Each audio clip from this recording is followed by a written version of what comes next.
Ele, o nosso ditador, o ministro Alexandre de Moraes.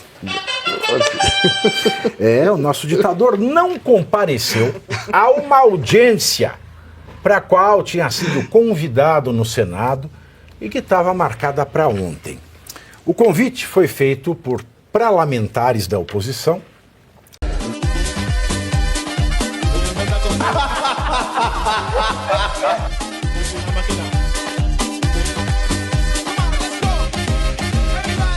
Ele, o nosso ditador, o ministro Alexandre de Moraes. O nosso ditador não compareceu a uma audiência para a qual tinha sido convidado no Senado e que estava marcada para ontem. O convite foi feito por parlamentares da oposição na Comissão de Segurança Pública, que é presidida pelo senador Flávio Bolsonaro, que fez 44 ou 45 anos ontem ou anteontem, foi aniversário dele. O ex-assessor de Moraes no TSE, Eduardo Talhaferro, também foi convidado e também não compareceu. Talhaferro, no entanto, informou por meio de seu advogado que gostaria de falar em outra data por videoconferência. Já o nosso ditador, primeiro de seu nome, protetor da democracia, já Alexandre de Moraes, peidou, cagou e andou. De fato, não falou nada, não foi, fez a pêssega egípcia e não disse nada. Como foram convidados, eles não eram obrigados a comparecer ou justificar a sua ausência. E por falar em Eduardo Talhaferro, ex-assessor de Moraes no TSE, ele revelou que está sendo perseguido pelo judiciário e disse que acredita que vai haver uma reação injusta do ministro Alexandre de Moraes diante da sua possível manifestação pública sobre os bastidores da chamada Vaza Toga. O áudio que a reportagem da Oeste teve acesso foi enviado por Talhaferro ao senador Magno Malta. Acompanhe. Aqui é o Eduardo Talhaferro. Eu quero agradecer pelo convite, pelos contatos, tá? Dizer para você que nesse momento eu estou em silêncio, estou recluso, estou pensando muito na minha segurança, da minha família, e que já estou aqui pensando bem sobre tudo, e que em breve, assim que eu estiver um pouco mais confortável, tudo será esclarecido, todos saberão tudo, entendeu? Que eu não acho justo a forma como tem sido tratado as coisas, né? Existe um vazamento de um áudio, não existe vazamento de material algum, que até então ninguém divulgou nenhum material, é porque não tem de material. Eu estou sendo aí perseguido, né? Pelo judiciário, pela Polícia Federal, focando justamente no vazamento de um áudio, né? Um vazamento de uma conversa. E não se atentam ao conteúdo vazado, que não foi por mim, né? Ao conteúdo vazado, ou seja, é muito mais importante um suposto vazamento do que o teor das conversas, né?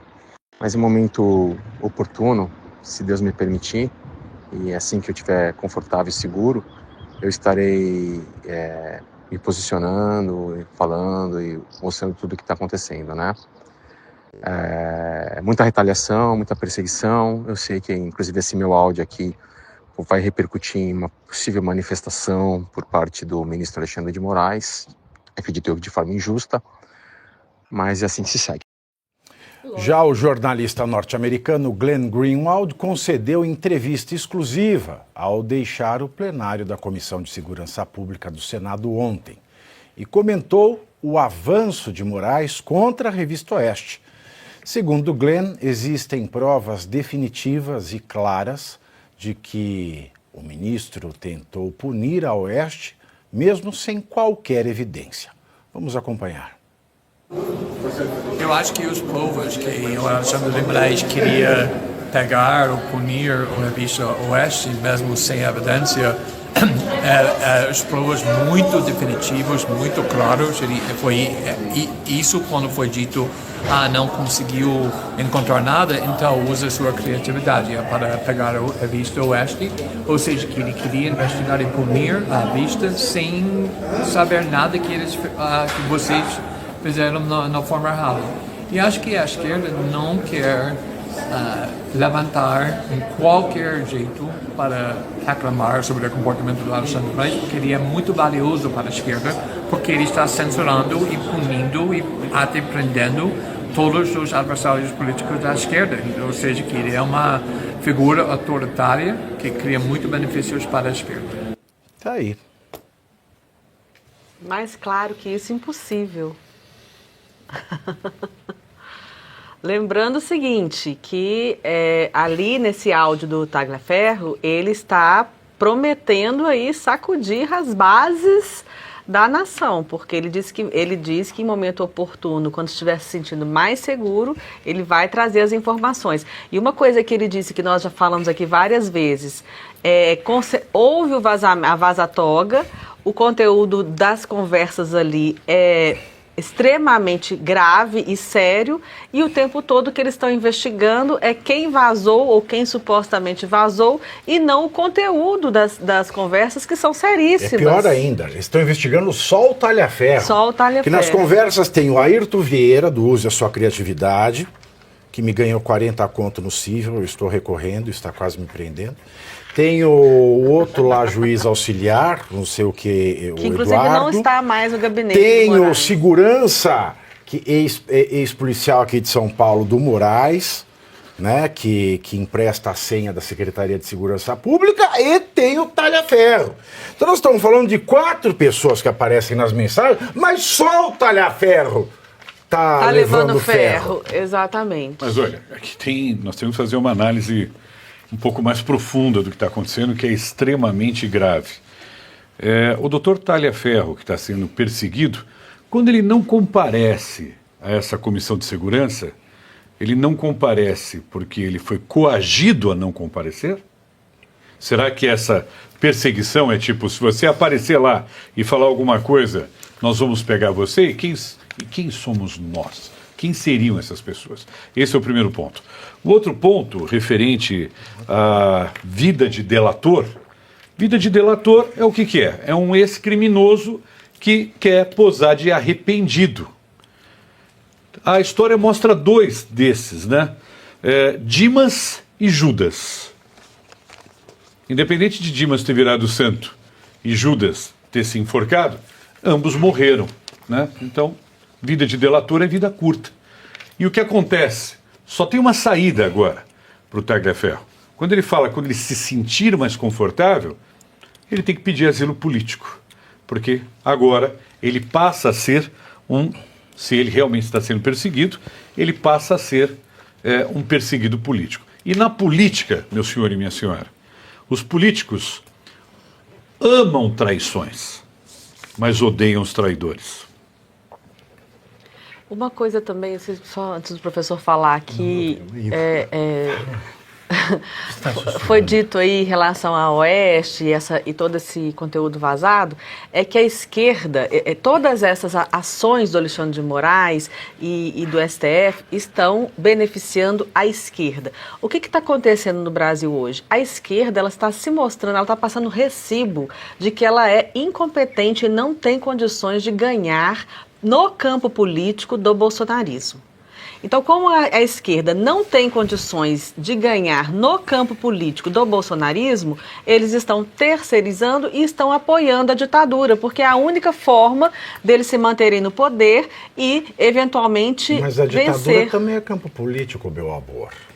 Mas eu digo assim, no campo político democrático. A esquerda não tem hoje condições de debater, porque a esquerda não entrega nada, eles estão 18 anos no poder, não fizeram nada, não entregaram nada do que prometeram. O Lula, nos seus discursos, é hilário, porque ele fala que a educação, ninguém fez nada pela educação, a educação continua péssima, como se ele nunca tivesse governado o país, ou como se o seu partido nunca tivesse governado o país. Eles estão há 18 anos no poder, se continua péssimo, qualquer coisa que continue péssimo no país, é muito responsabilidade responsabilidade deles próprios. E ele fala como se fossem alienígenas que tivessem governado o país esses anos todos e ele não tivesse nada com isso. Então, no campo da política democrática, do debate democrático, a esquerda está falida, ela não consegue ganhar do bolsonarismo. Então, ela terceiriza para a ditadura de toga do STF, porque essa ditadura beneficia a esquerda hoje no Brasil.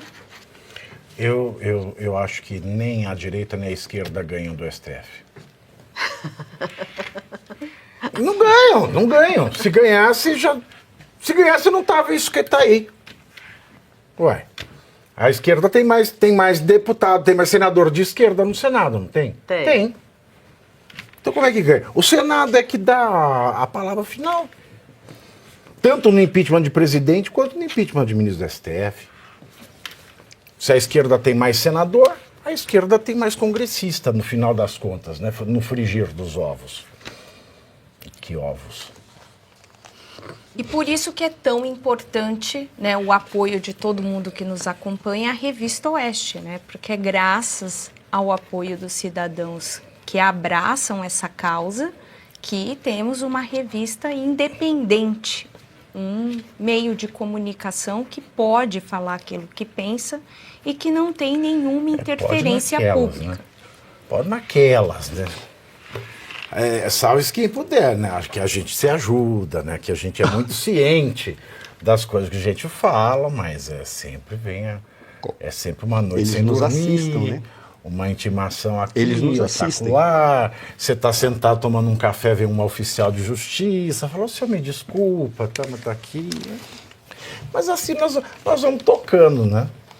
Nós vamos tocando. Mas na barca. O importante é que fica de mensagem quando a gente observa tudo isso que está acontecendo, que a gente não pode esquecer que há muito pouco tempo atrás, né, o idealizador do Intercept, aí, o Green, fez a Vaza Jato.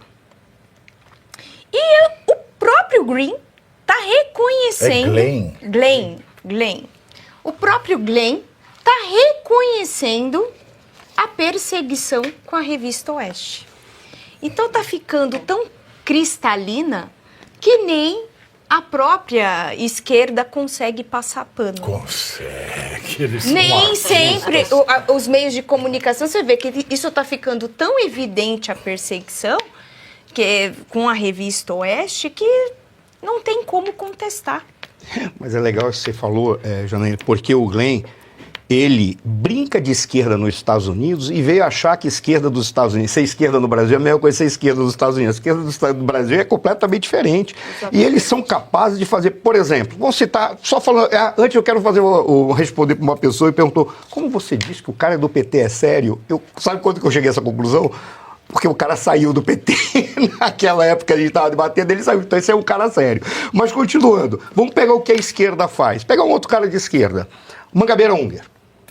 Mangabeira Unger tem um historiador que listou os 50 maiores pensadores do século da esquerda, século XX, tá? E botou alguns ali de centro. O Mangabeira Unger tinha um capítulo sobre ele.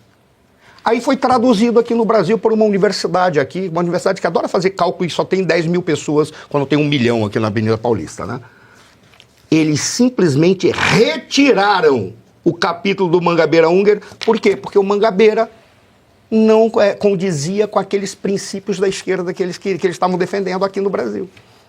Passaram por cima e retiraram como se o cara nunca tivesse escrito. Veja, não estou defendendo o Mangabeira, não estou dizendo, para mostrar que o problema do Glenn é que ele imaginou, vindo para o Brasil, que a esquerda que ele era igual à esquerda do Brasil. A esquerda daqui não tem vergonha na cara. Não, pra você ver. Eles não sei, eles não estão nem aí. O Mangabeira é professor de Harvard. A USP que tirou o capítulo dele tem quem de professor? Alexandre de Moraes, Lewandowski, ó... Mariana Chauí estava lá. É um pessoal, então eles não têm... Esse que talvez seja o grande... A pergunta que o Marcelo fez quando ele disse, será se ele foi coagido a fazer? Faz todo sentido. É mesmo, de repente ele foi por quê? Uma coisa a gente pode ter certeza. Antes eu sempre tinha medo do Bolsonaro ser preso, entrar em depressão e se suicidar com 4 facadas nas costas. Hoje eu fico mais aliviado com relação ao Bolsonaro, porque eu tenho certeza que o foco número 1 é o Talhaferro, que pelo tom da voz dele, dá para ver que ele já está deprimido. Se por acaso ele pode ser encontrado que ele se suicidou pulando de uma ponte depois de dar 4 facadas, de ter se suicidado. Por isso que ele não foi. É possível, mas a tua pergunta faz todo sentido. De repente ele pode estar negociando também, porque ele não é santo, ele sabia do que estava acontecendo e fica sempre a dúvida, por que ele rompeu? Porque ele percebeu que ele era o mais fraco e os caras queriam boi para piranha? Talvez tenha sido isso. E aí fica um aviso para todos os demais que estão em volta desse pessoal.